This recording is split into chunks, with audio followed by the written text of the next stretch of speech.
I attended my wife's workplace social gathering and saw that my place card said idiot trash. My wife, her elite female boss and her co-workers laughed out loud, but when I was about to go home, I told the president, "I'm cutting ties with you. My name is Milo Rivers, and I'm 43 years old. I've worn that age like a badge of modest success, but also like an anchor some days." Camille Rivers, my wife of 16 years, matches me in age, though her accomplishments often feel like they eclipse mine. She's sharp, polished, and adored at her firm, Andrus and Wren Designs. People light up when she walks into a room, like she's the key they've been waiting for to unlock their creativity. I've watched that happen dozens of times. Me? I own Haven Built Cabinetry, a small business that's kept the lights on and even let us travel once in a while. But it's nothing flashy, nothing that stops conversations. I've always thought of myself as the supporting cast in Camille's life, the guy with the quiet charm and the steady paycheck. And most days, that was enough. So when Camille mentioned the company's exclusive spring gala, this big black tie event hosted by their president, Lawrence Dayton, I figured it was just another opportunity to do what I've always done. Support her, cheer her on from the sidelines, let her shine. She said it was going to be held at the Franklin Hall downtown, the kind of place where the marble floors gleamed like they'd never known a footprint. I pictured myself in a suit I'd only worn twice, standing beside Camille in her sleek tailored gown. She always looked stunning in formal wear, like she'd been born to glide through a crowd with a glass of wine and a polite smile. I'd just be her plus one. The tag-along, the guy with the easy grin and the folded hands. And that was fine. I liked being there for her. I liked seeing her glow. The morning of the gala, I woke up early, nerves buzzing like a low under my skin. Camille had already been up, her coffee half drunk and her phone in her hand, scanning emails like a general surveying the battlefield. I watched her for a minute, admiring the way her hair fell across her cheek, the way her fingers moved fast and sure. She was in her element, even at 6:30 in the morning.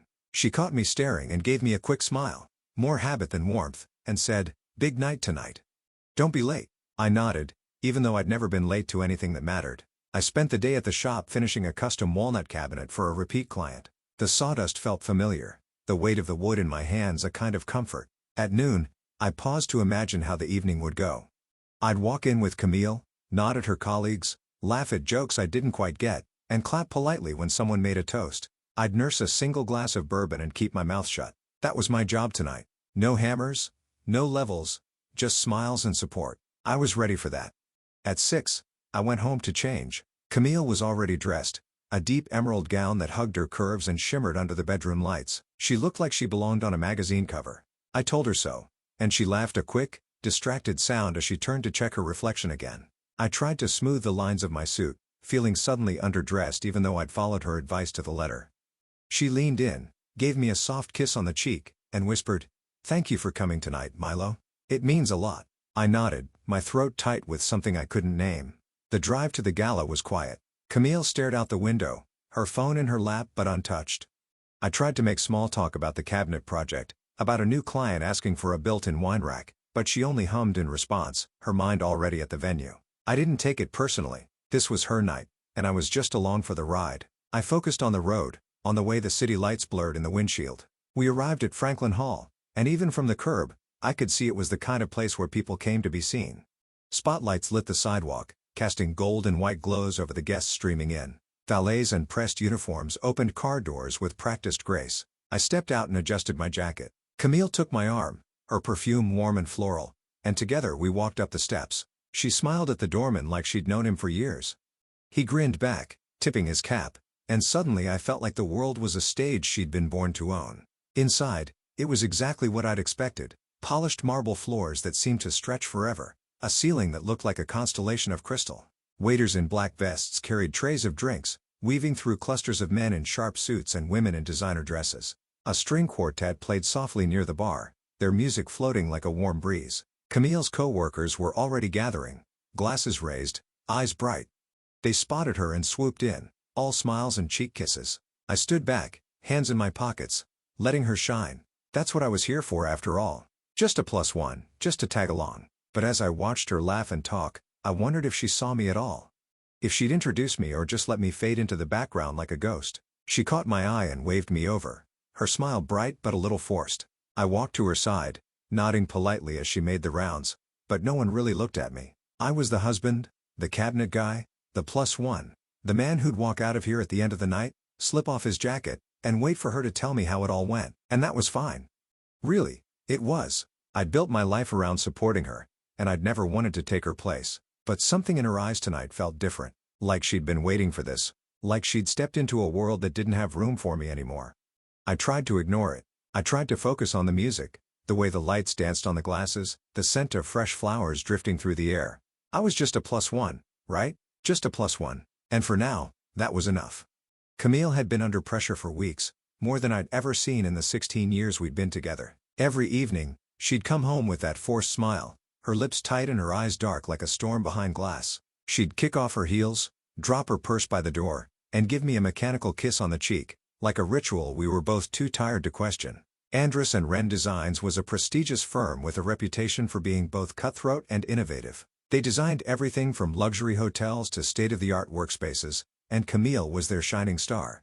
She'd been headhunted 2 years ago by the CEO himself, Lawrence Dayton, and she'd risen faster than any of us expected. But this year was different. They'd hired a new VP, Blair St. James, and I'd heard her name come up more often than I'd heard my own. Even in our own home, Blair Street. James was a name that carried weight. Even in the construction circles I moved in, she was the kind of woman who walked into a room and made every other conversation stop. Word had it she could kill a deal with a single glance or make a career with one well-placed compliment. Camille idolized her in a way that made me uneasy. She'd talk about Blair the way some people talk about celebrities, her voice filled with admiration and a trace of fear. "She's brilliant, Milo," she'd say as she scrolled through her phone at night, half listening as I talked about a new cabinet design I'd sketched that day. She knows what it takes." I'd nod and pretend to understand, even though I couldn't remember the last time Camille had called me brilliant. As we drove to the venue that evening, the silence in the car felt heavy enough to buckle the doors. I glanced at Camille, hoping to catch her eyes, but she was staring straight ahead, fingers tapping a restless rhythm on her clutch. The streetlight slid across her face like spotlights on a stage, highlighting the tension in her jaw, the shallow rise and fall of her breath. I wanted to ask if she was okay, but I knew better. Camille wasn't the type to talk about feelings before an event like this. She needed to stay composed to hold that mask of perfection in place for just a few more hours. We pulled into the Franklin Hall valet line, and Camille gave the attendant a smile that didn't quite reach her eyes. He opened her door like she was royalty, and she stepped out, adjusting the strap of her emerald dress with a practiced grace. I climbed out on my side and joined her, offering my arm. She hesitated a split before taking it. That pause felt like a crack in the foundation of the house we built together. But maybe I was imagining things. The venue itself was a marvel of architecture, marble floors polished to a mirror shine, a vaulted ceiling that seemed to disappear into shadows lit by elegant chandeliers. A string quartet played something soft and expensive sounding near the entrance, and the smell of lavender and citrus drifted from hidden arrangements tucked between white linen tablecloths. People in tuxedos and designer gowns milled about, glasses of sparkling wine in hand, their laughter echoing off the stone columns. I tried not to stare at the wealth on display, but it was hard not to feel out of place. Camille's co-workers descended on her the moment we stepped through the door. Glossy smiles, air kisses, perfectly rehearsed greetings that reminded me of scripted lines in a play. They all looked the same, slim, manicured, eyes bright with ambition, and something sharper lurking underneath. They said all the right words to her. "You look amazing, Cam. Blair's so impressed with the March project. Dayton can't stop talking about your design concepts." But when their eyes flicked to me, it was like I was invisible. Or worse, like I was a prop she'd brought along to complete the picture of her perfect life. Camille's fingers tightened on my arm just once, like a reminder that I needed to be on my best behavior. I nodded, offering polite smiles and murmured greetings, but I felt like a ghost. They didn't ask me what I did or how I was. They didn't ask anything. I was the +1, the accessory, the man behind the woman. I spotted Blair Street. James near the bar, holding court with a small cluster of people who leaned in like sunflowers to her son. She was as striking as Camille had described, tall with a cascade of silver hair that looked deliberate, her makeup flawless, her posture straight and commanding.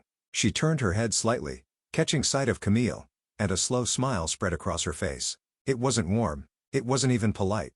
It was the kind of smile that said, "I see you. Now prove you're worth seeing." Camille's breath caught just for a tense and that she pulled her shoulders back and led me over to the table with her co-workers like a general leading a parade. The table was long, draped in white linen, and set with gold-rimmed glasses and tiny name cards in elegant script. I scanned the row of cards expecting to see my name. Milo Rivers, husband of Camille, polite +1. Instead, I froze. There, in a perfect, flowing gold script, was a card that read, Idiot trash. I stared at it. For a full 5 seconds, my brain refused to compute. Idiot trash? My fingers curled around the edge of the chair as laughter sparked around me, soft and then louder, like a wave of broken glass. Camille let out a nervous chuckle, her eyes darting toward Blair and Blair. Blair was smiling, lips pressed together in a smirk that said everything. A coworker across the table, a young man with a perfect haircut, snapped a quick photo and held up his phone. "That's classic," he said, his voice dripping with delight. My face felt hot, my ears rang. I'd known these people for maybe 20 minutes, but I felt like I'd known them forever. The way they looked at me, like I was a bug under glass, something to be poked and prodded for their amusement. Camille reached for my hand, but I pulled it back. I didn't say a word. Not yet. I just lowered myself into the chair, placed my hands calmly in my lap, and forced a smile. It felt like glass on my tongue. This was supposed to be her world, her night, her people. I was just the plus one, right? Just the plus one. But in that moment, I realized I was so much more than that, and they just reminded me of exactly who I didn't want to be. It was supposed to be a dinner party, not a public execution, but that's exactly what it felt like when I stared at the name card in front of me. Idiot trash, written in fancy gold script like it was an inside joke I'd somehow agreed to be part of. I blinked once, then twice, hoping the letters might rearrange themselves into something else, anything else, but they stayed there, crisp and defiant, reflecting the soft glow of the table's centerpiece candles. My stomach twisted.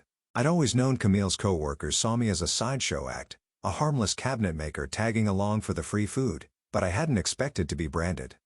Around me, the laughter spread like a virus. Soft giggles, then sharper, more pointed laughter, the kind that scrapes along your spine and makes your ears burn. I could feel the heat rising in my face, the tightness in my chest that comes when humiliation crawls up your throat and threatens to choke you. Camille was no help. She chuckled nervously, glancing at Blair as if seeking approval or permission.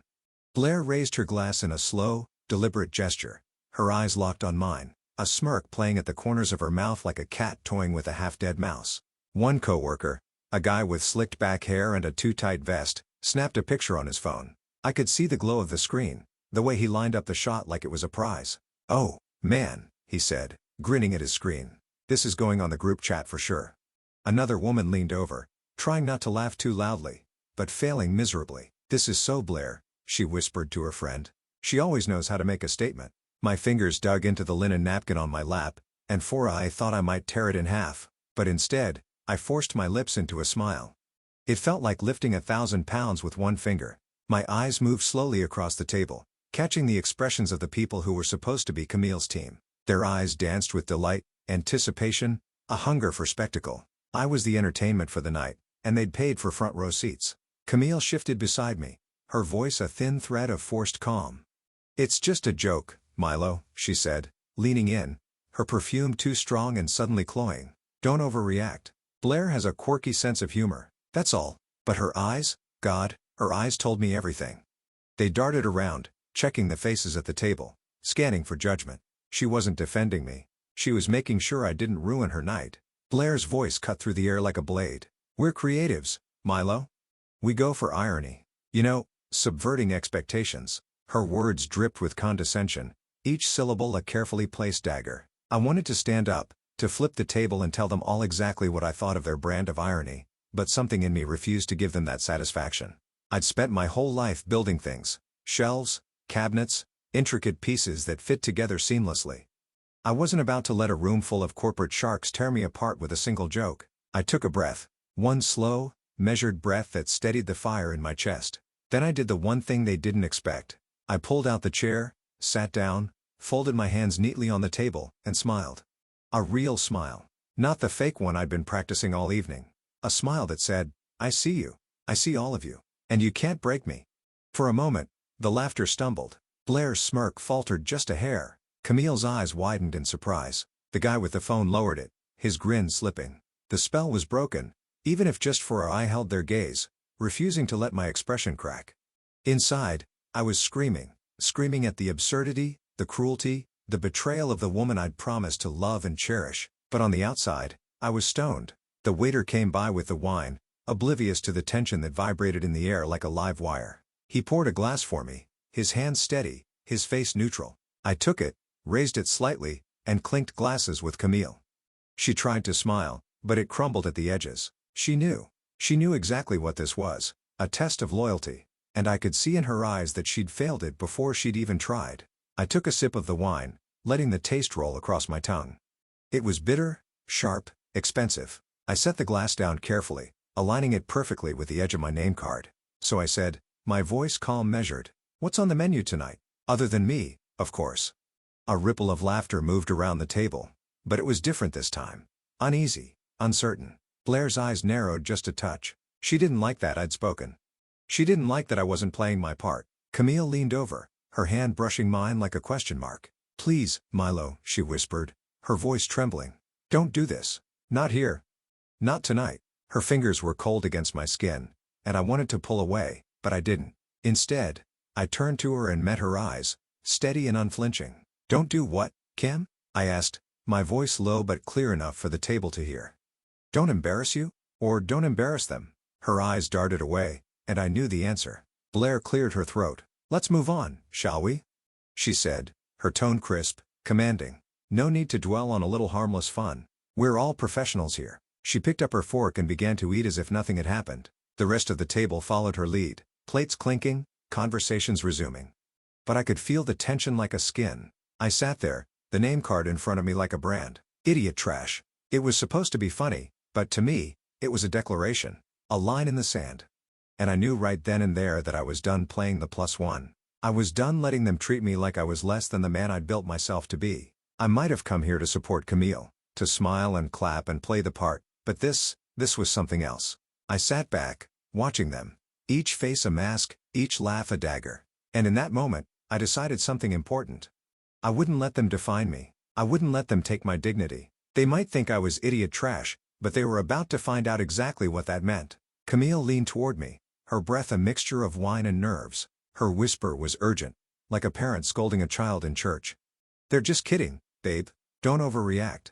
Her hand fluttered to my forearm, cold and trembling. Her eyes darted around the table, scanning faces, making sure no one noticed her shame at my discomfort. But I noticed.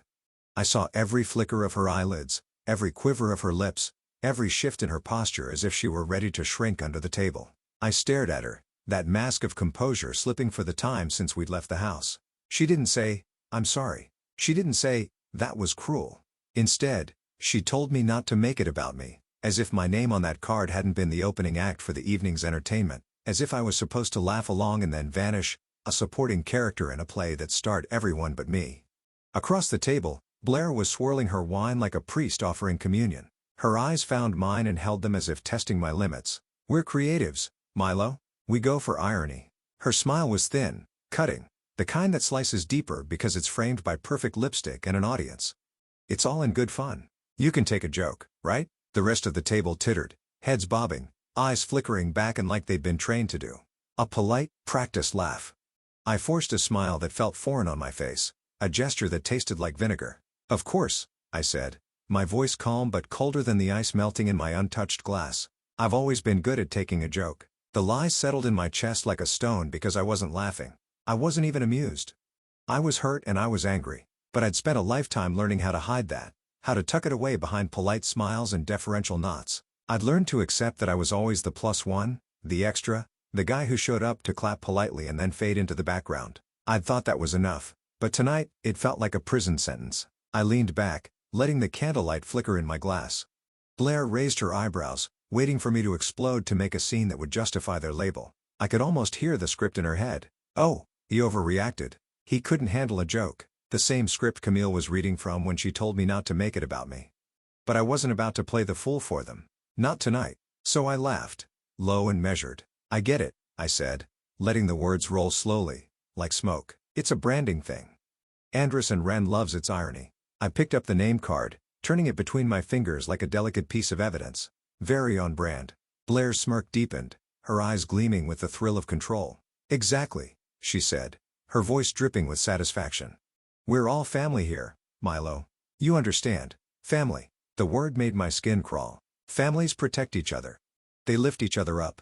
They don't label someone idiot trash and laugh about it over dinner. But I bit my tongue and let the silence stretch. I watched Camille's eyes dart around the table, gauging reactions, gauging me. Her fingers drummed an uneven rhythm on the tablecloth, her bracelet clinking like a tiny warning bell.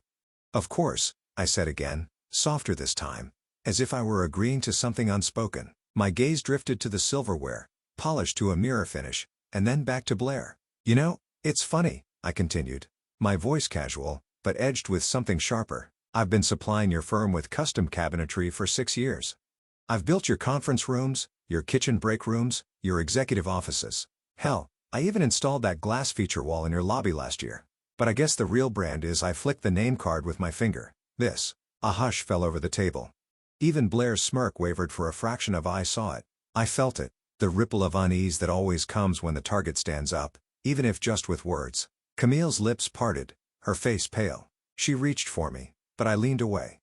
I wasn't about to let her touch me, not after she'd let this happen. Blair recovered quickly, her laugh ringing out.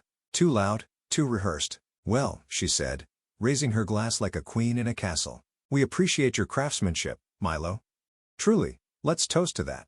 Her eyes met mine, daring me to challenge her. I raised my glass, but I didn't toast. I set it down slowly, deliberately. I looked at Blair, then at Camille, then at each person at that table who had laughed at me. "I think," I said, my voice steady, "I'm done being the plus one." Camille's face crumbled, her eyes wide. "Milo, please," she whispered, but it was too late. I decided. My heart was pounding so hard I thought the whole table could hear it, but I didn't let it show. I stood, smoothing the front of my jacket. "Excuse me," I said, my tone formal, cold. "I need some air." I turned, ignoring Camille's outstretched hand, ignoring the hush that had fallen. Blair called after me, "Don't be so sensitive, Milo. It's just a joke." I didn't turn back. I kept walking, each step carrying me away from the table, away from the laughter, away from the lie I'd been living. I was done playing their game, done pretending I was okay with being the man behind the woman who couldn't or wouldn't defend him. I reached the hallway, the cool marble walls a welcome contrast to the suffocating heat of that table. I stopped, my breath ragged but controlled. My reflection in the glass door was pale, my eyes darker than I'd ever seen them. And for the time in years, I didn't feel small. I felt awake. Behind me, I could hear the muffled laughter resuming. The dinner would go on. The wine would flow, but I wouldn't be part of it, not anymore. I'd spent too long letting them brand me with their labels, letting them treat me like a sideshow. But tonight, I decided to walk away from all of it. The dinner, the disrespect, and the company my business had been quietly supplying for the last 6 years. Maybe they'd learn, maybe they wouldn't.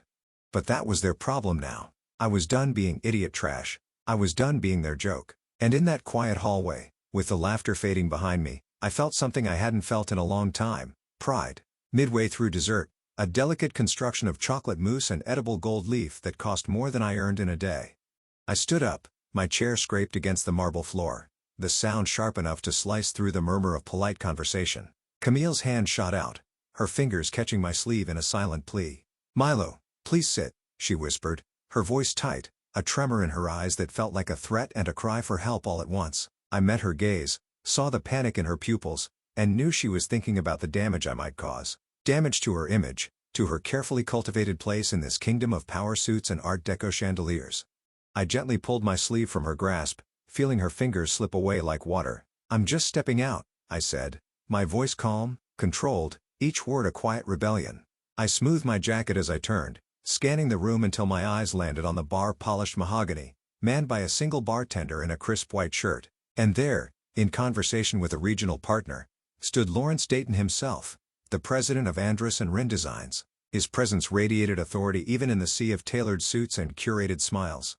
He wore his success like a custom-made armor, each button gleaming with a kind of effortless confidence. I'd only met him twice before, both times during installations my company had done at their flagship office. He'd been polite, gracious even, praising my craftsmanship and talking about how Havenbilt's work had saved them money and elevated their brand. But tonight, he was just another face in a crowd until now. I walked straight toward him, my steps even, my heart pounding so hard it echoed in my ears. Each step felt like it carried 1,000 unsaid words. Every slight, every patronizing laugh, every dismissive glance I'd absorbed over the years. Camille's voice called faintly behind me, but I didn't look back. This was between me and the people who thought they could brand me idiot trash and still get the best of my work. Lawrence turned as I approached, his eyes lighting up with polite recognition. "Milo Rivers," he said, extending a hand like a man who just remembered an important connection. "Of course, Haven-built cabinetry. Your custom installations saved our Grace and property budget last quarter. That was brilliant work. His words rang with the kind of practice praise that came naturally to men like him, an appreciation for a job well done. Nothing more, nothing less. But for the time, I didn't shrink under it. I took his hand and shook it firmly, feeling the strength in his grip and knowing I wasn't the only one with something to lose. "Thank you," I said, letting my voice stay calm, even. "Your team's always been good to work with. At least, they were until tonight." His smile faltered. "I'm sorry, tonight? What's wrong?" I held up my phone, screen aglow with the photo I'd taken earlier at the table. The name card in its perfect, elegant script, "Idiot Trash." The letters glared at us, a condemnation in gold foil. Lawrence's eyes darted from the screen to me, confusion flickering across his face. "Ask your VP and her team," I said, my voice low but steady, the words sharper than any blade I'd ever held. "Ask them why they thought it was funny to put this at my place setting. Ask them why they laughed." He stared at the photo, his brow furrowing. I saw the gears turning, the weight of responsibility shifting as he realized this wasn't just a joke gone wrong. This was a potential scandal, an embarrassment that could tarnish the company's reputation. "Mr. Rivers," he began, his voice now edged with concern. "I'm sure there's some misunderstanding. Let's sit down. We can talk." I shook my head. "I'm not here to talk it through. I came here tonight to support my wife, to celebrate her achievements. But instead, I was humiliated at her table by her team and by extension, your company." His mouth opened, but I didn't give him a chance to respond. I leaned in just slightly, my voice low enough that only he could hear, but firm enough that he'd never forget it. "I'm cutting ties with Andres and Ren. Effective tonight." His eyes widened, his face paling under the soft glow of the bar lights. "Wait, Milo, let's not be hasty. Your craftsmanship, your team." "My team will be fine," I said, my voice final. "We have other contracts, and now we'll have more time to focus on clients who respect what we do and who we are." He blinked, his jaw tightening, his hand dropping to his side. "I'm sorry," he murmured, but the words felt like they were spoken by someone far away. "I didn't know." "That's the problem," I said, my tone measured. "You didn't know. And now you do." I stepped back, my heart hammering, but my spine straight.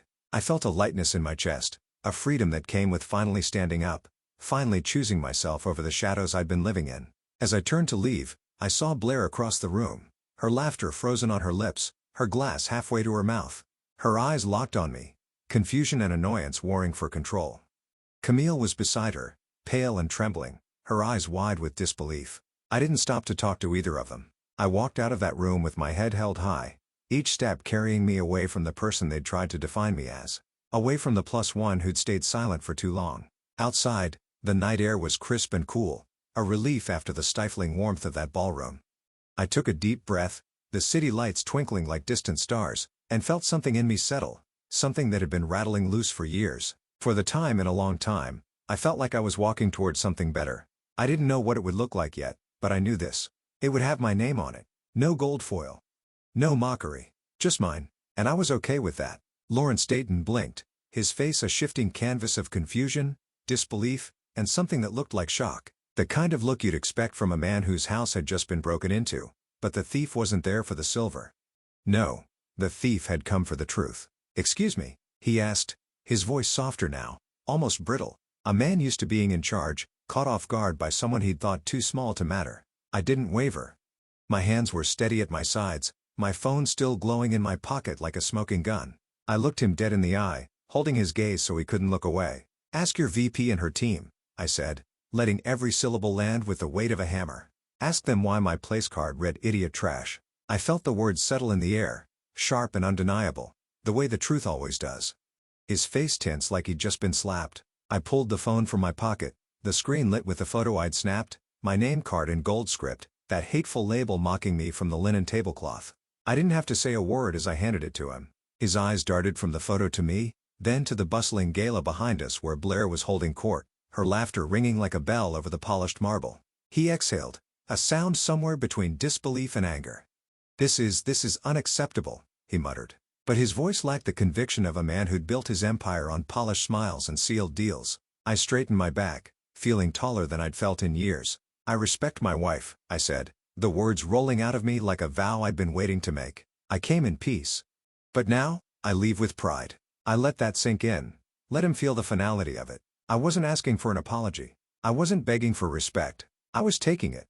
Behind me, the noise from the dining hall continued like a distant party I was no longer part of. Plates clinked, Laughter rose and fell. And somewhere, a violin played a piece I couldn't name, but it all felt muted, like I'd stepped through a door into a different world, one where I didn't have to prove my worth to anyone.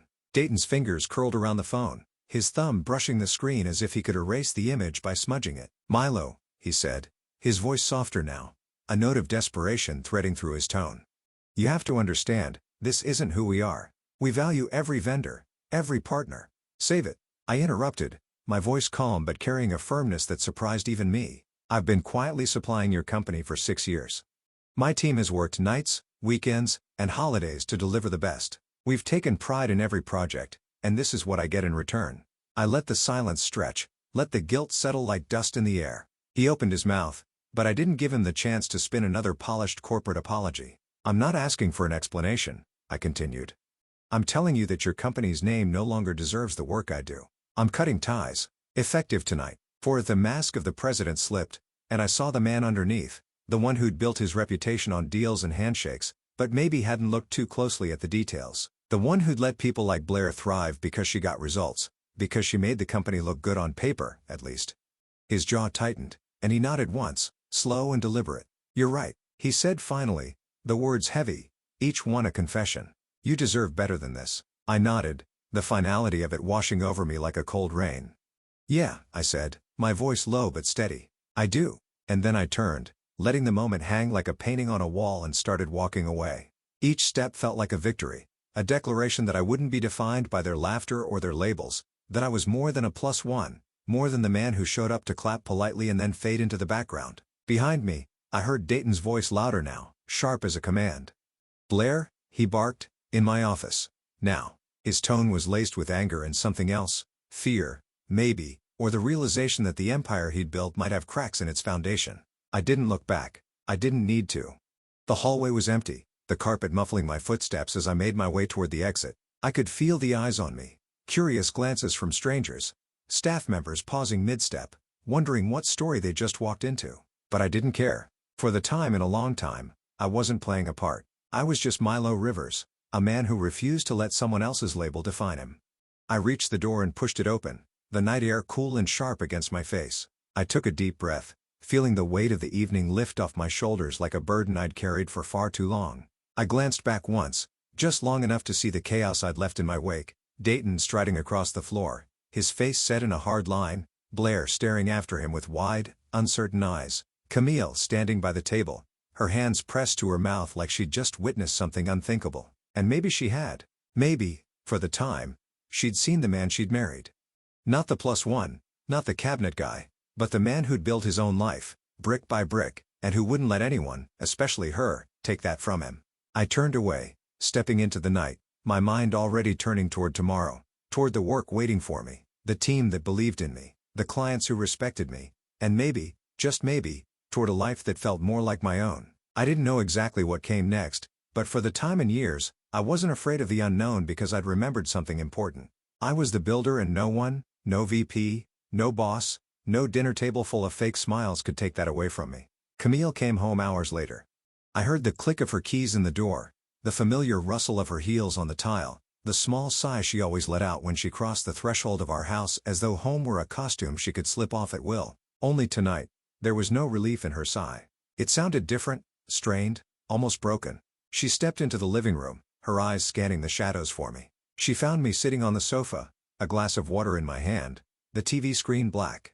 I'd left it that way on purpose, a silent room, a place where her excuses would echo without interruption.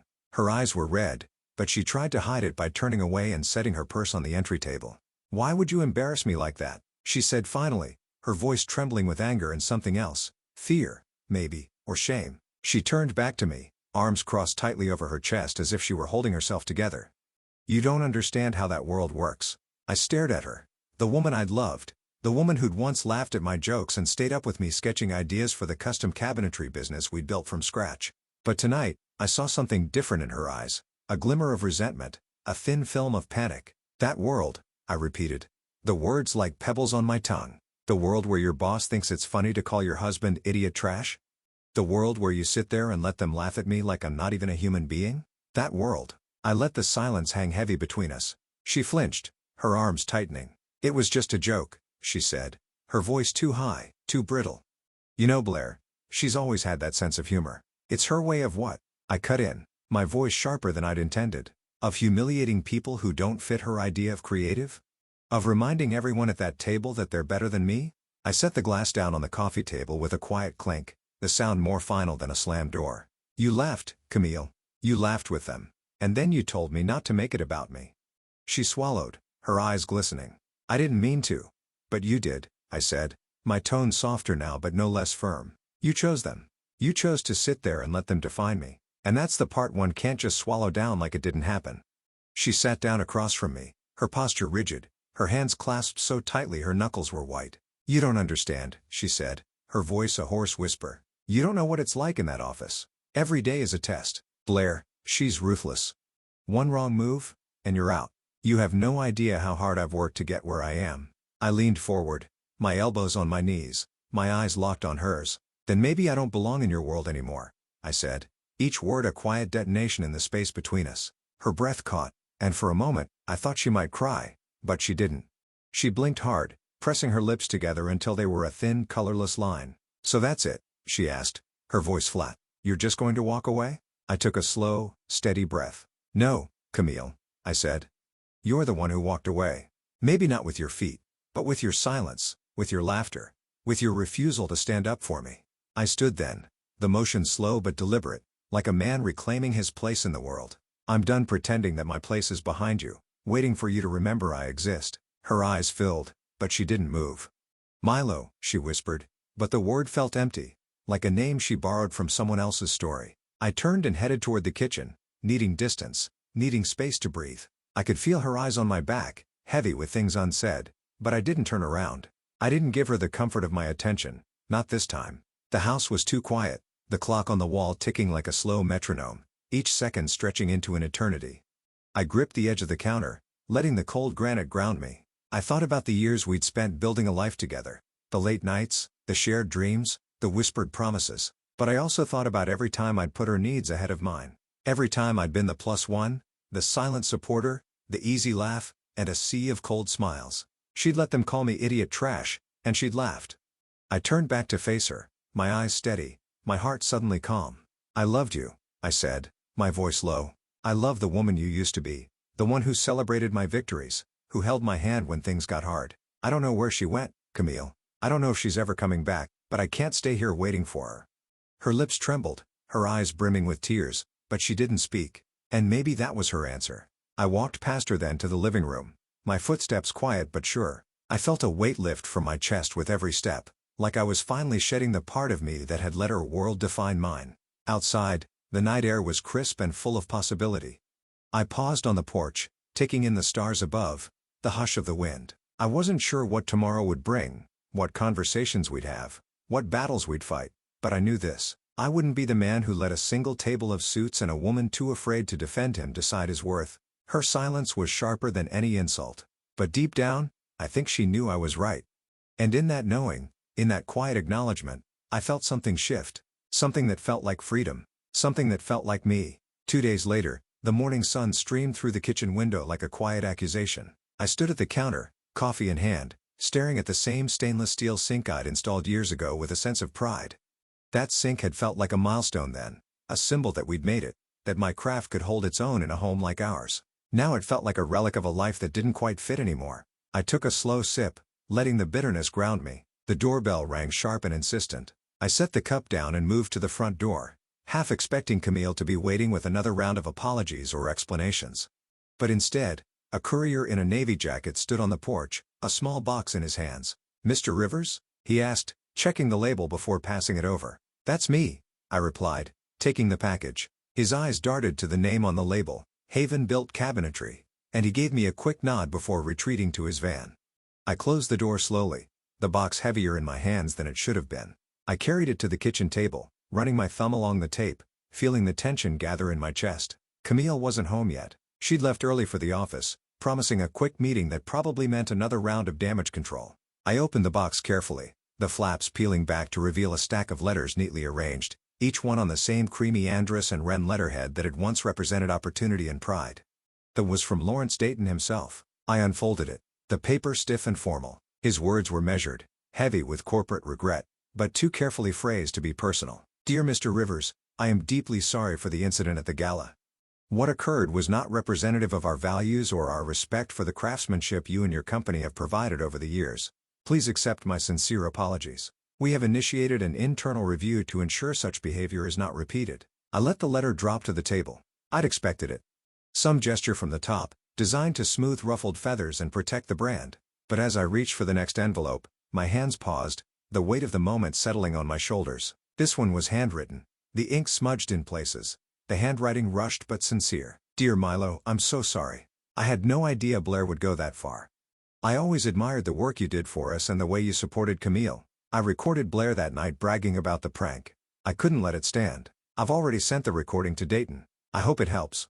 Sierra. I read the letter twice, my heart pounding. Sierra, Camille's colleague. I remembered her. Quiet, competent, always polite to me at events. She'd been at the table that night, her eyes downcast as Blair's laughter rang at my ears. And now she'd taken a risk to show me that not everyone at that firm had bought into Blair's brand of cruelty. A letter sat at the bottom of the stack. No signature, just a typed resignation. Blair St. James, the woman who'd turned a dinner table into a coliseum. Her words were cold, formal, a lifeline made of stone. Effective immediately, I resign my position at Andrus & Wren Designs. I regret any actions that may have caused harm to the company or its partners. No apology, no acknowledgement of what she'd done. Just the finality of a signature at the bottom. I let the letters fall into a neat pile and leaned back in my chair. The kitchen felt too quiet, too bright, like the world had moved on without me. Camille would come home eventually, and she'd find the box. She'd read the letters and understand, maybe for the time, what her silence had cost.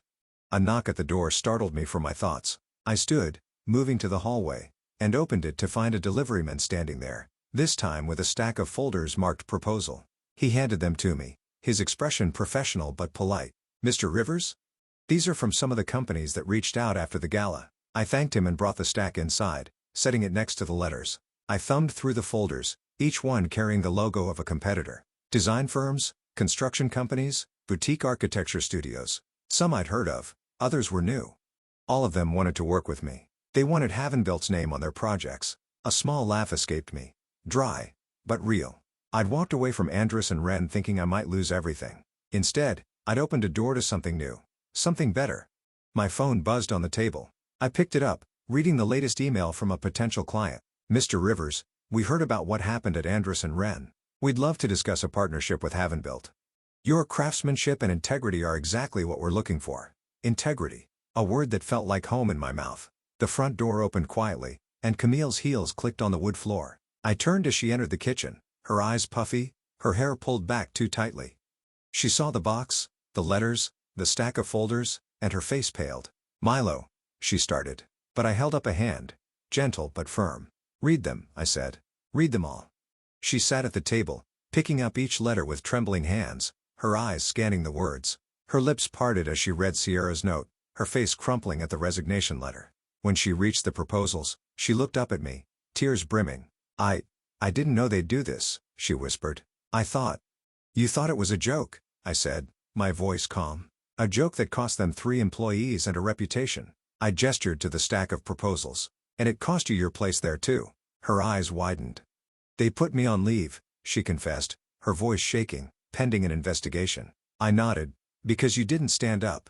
Because you let them think that kind of behavior was okay. She wiped at her eyes, her hands trembling. I didn't think it would go that far. You didn't think, I interrupted, not unkindly but firmly. You didn't think about me, about us. You let them decide what mattered. The silence stretched between us like a bridge we weren't sure how to cross. But in that moment, I felt something like forgiveness. Not for her, maybe not yet, but for myself. For letting it get this far, for thinking that being the +1 was all I was meant to be. I stood, gathering the letters and the proposals, stacking them neatly. I have work to do, I said, and a team that believes in me. She nodded, her tears falling freely now. I didn't reach for her. Not yet. Outside, the sun was high, the day full of possibility. My company, my name was stronger than ever. And as I headed to the workshop, I knew I wasn't the man who'd been branded at that table anymore. I was the man who'd walked away and built something better. The house was quiet again, but this time it wasn't the kind of silence that followed a fight. It was heavier. Still, like the air was holding its breath, waiting for something to shift. Camille sat across from me at the dinner table, where we used to share quick laughs and clink wine glasses over takeout cartons in long days. But tonight, there were no glasses, no food, just her and me and the weight of what we hadn't said. She pushed her plate aside, it was barely touched, and stared at her hands. She wasn't wearing makeup tonight.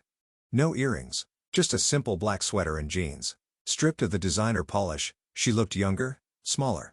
Like the version of her I remembered from years ago when we still talked about dreams without worrying if they fit into someone else's plan. She took a deep breath and looked at me. "I don't know who I am outside that job," she said, her voice trembling as though she'd never said the words out loud before. "I always thought, if I climbed far enough, stayed late enough, impressed the right people, Blair, Lawrence, that everything would finally make sense, that I'd matter." I didn't interrupt. I just listened. For the time in a long time, she wasn't rehearsing a pitch or reciting some preloaded defense. She was just Camille, lost, hurt, and finally honest. She looked down again. I spent years proving I belonged in that firm. And somewhere along the way, I stopped defending the parts of me that actually did. Her fingers picked at the seam of the tablecloth. "Like you? Us." I swallowed hard. There it was. It wasn't bitterness I felt, though I'd be lying if I said it didn't flash through me sometimes. It wasn't even anger anymore. What I felt was more complicated. A grief, almost, for the version of us that used to be strong, playful, imperfect but real. The U.S. that sat on this same table 6 years ago planning the Haven Build expansion, mapping out a life where my craftsmanship and her vision could build something together. We used to have a rhythm, and then that rhythm started to skip slowly and then it fractured completely. "You didn't lose yourself, Cam," I said, choosing each word with care. "You just stopped defending the parts of you that mattered." Her eyes met mine, full of something raw and vulnerable. "I didn't know how to stop it," she whispered. "Everything moved so fast. Blair gave me attention, opportunities. I kept thinking if I just stayed on her good side, if I just kept performing, maybe she'd make space for me. I didn't realize I was becoming her." I looked down at the wood grain beneath my hand. I'd carved this table, sanded every corner, sealed every groove. My hands had shaped it over weeks, and now it held this moment like a confession booth. "You stood by her while she humiliated me," I said, softly, but without apology. "That wasn't about business, Cam. That was about basic respect." "I know." Her voice cracked. "I know, and it's killing me." Tears slid silently down her cheeks. She didn't sob. Camille never cried loudly. Even her breakdowns were quiet, like she was afraid to burden the world with her grief. She wiped at her face with the sleeve of her sweater, but the tears kept coming. "I kept telling myself it wasn't a big deal, that you'd brush it off, that you always do," she said, her voice quivering. "But when you walked away, when you told Dayton you were cutting ties, I saw it, Milo. I saw who you were, who I stopped seeing a long time ago." I didn't say anything right away. I wanted to. God, I had so much I could say. But I knew the difference between words that filled silence and words that changed something. So I waited. "I forgot," she said, almost to herself, "how much strength it takes to stay kind. You've always carried things I never even noticed. You let me take the spotlight while you handled the weight. And I let them laugh at you like you were disposable."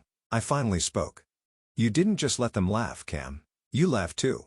That one hurt her. She winced, her face folding in on itself like a collapsed structure. "I was scared," she admitted.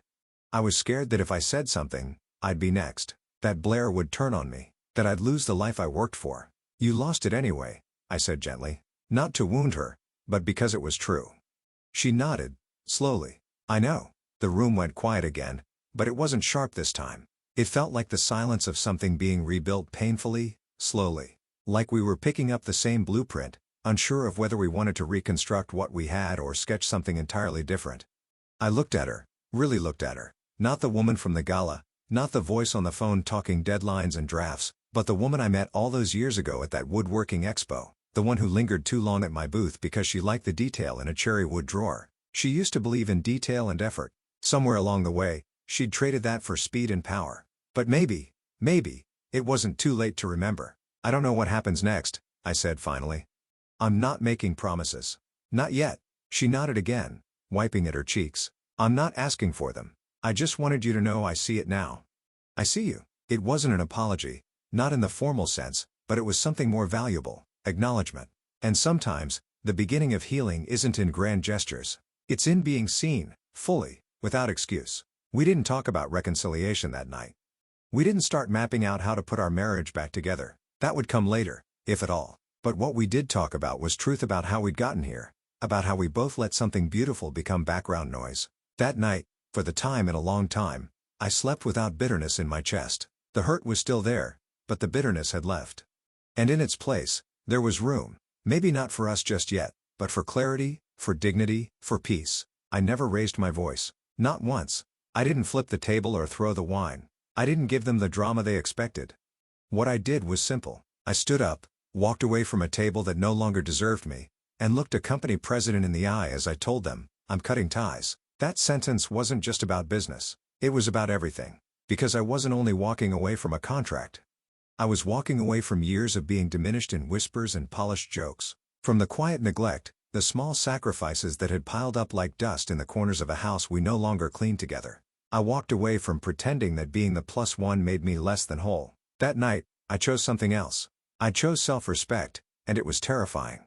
It's funny how fast things change once you start saying no. My inbox, once filled with repeat work orders and mild pleasantries from Andreas and rent staff, now overflowed with introductions from competitors, proposals with clean budgets, notes from people who had quietly admired my work from afar. The company that once mocked me as idiot trash had done more for my reputation by disrespecting me publicly than years of silent craftsmanship ever had. It was ironic, but also poetic. Camille, for her part, stayed quiet those few days. Her leave of absence from work became indefinite. Her name, once said with admiration in industry circles, was now paired with the phrase under review. We barely spoke beyond what was necessary, but there was no yelling, just space, time, reflection. One afternoon, I found myself in the workshop, sanding the edge of a walnut slab, letting the vibration of the machine ease something restless in me. The shop had always been where I thought best. The grain of the wood, the sin of sawdust, it was my rhythm, my center. I paused, ran my hand over the polished edge, and felt the smoothness beneath my fingertips. Clean, honest, a piece of work that could stand on its own without explanation. That's who I wanted to be now. That's who I'd forgotten I already was. I kept thinking back to that moment. The eye saw the name card, idiot trash, written in gold cursive like it was a joke wrapped in elegance. But what hit harder than the words was the reaction, the laughter, the silence from the woman who promised to have my back, and the way I sat there smiling, not because I was okay, but because I already knew I was leaving. Because sometimes walking away is louder than any protest. I didn't plan to become a symbol, but somehow, I did. People from all walks started reaching out. A guy from a fabrication firm messaged me. Saw what you did. Been in your shoes. Respect. A woman who ran a competitor design firm wrote, there's dignity and restraint. Let's talk collaboration. That night at the gala had been their show. But how I walked away. That became mine. It wasn't revenge I wanted. It was clarity. Camille came into the workshop a week later. She didn't knock. Just stood in the doorway like she used to before she got too busy for things like this. I didn't look up immediately. I wanted to give her the space to decide what she had come to say. I saw the latest proposal, she said quietly, referring to the one from Maddox Designs, Andres and Ren's fiercest rival. It's good. They're smart to come to you. I set the sander down and wiped my hands on a rack. They're respectful, I said. She nodded slowly, stepping further in. I used to be. The silence between us held. Not sharp, not bitter, just honest. I know it doesn't fix anything, she said, but I wanted to say thank you for not making a scene, for showing grace when I didn't deserve it. I turned to her, really looking now. It wasn't grace, Cam, I said. It was choosing myself, something I should have done a long time ago. She nodded again, tears welling but not falling. I see that now, and I think she did. Not just the damage, but the quiet strength it took to stand without applause, to leave without slamming the door. Not because I wanted to hurt her, but because I'd finally remembered who I was before the laughter, before the compromise. The man who builds, who crafts, who holds his name with quiet pride. That night at the gala, I walked away from a table full of people who thought they could define me. But what they never understood was, I wasn't walking away from something. I was walking toward something else. Toward dignity. Toward peace. Toward the version of myself who didn't need a spotlight to matter. And maybe, just maybe, toward a future that belonged entirely to me. I never raised my voice. I didn't break anything. That night, when I stood from that table and calmly walked away, it wasn't anger that drove me. It was clarity. For the time in years, I didn't feel small or overlooked or best. I felt grounded. And when I told Lawrence Dayton, I'm cutting ties, I wasn't just speaking to a company. I was speaking to everything that had made me feel like I didn't belong. Camille, the laughter, the name card, the hollow apologies, They were all noise. White noise I had trained myself to ignore for the sake of keeping peace, for the illusion of partnership, for love that had stopped looking like love. But that night, I made a choice I should have made years ago. I chose me. It wasn't about revenge. It wasn't about making a scene or proving anything to them. It was about self-respect. A quiet, firm refusal to let anyone else narrate my worth. I had spent years standing just outside the circle, building things with my hands, while others build illusions with words. They mocked the simplicity of what I did because they didn't understand it. But they stood in buildings I designed, sat at tables I crafted, and toasted in rooms I built. They couldn't see the value in the hands that built their foundation until those hands let go. And Camille, my wife, my partner, she saw it too late. Maybe that's the cruelest part. She saw who I was only when I walked away. But even then, I didn't scream or slam doors. I didn't write long speeches or post anything online. I just left with my dignity intact. And it turns out that silence echoed louder than anything I could have shouted. Now, when I look in the mirror, I don't see the man who was laughed at or labeled. I see the man who walked away.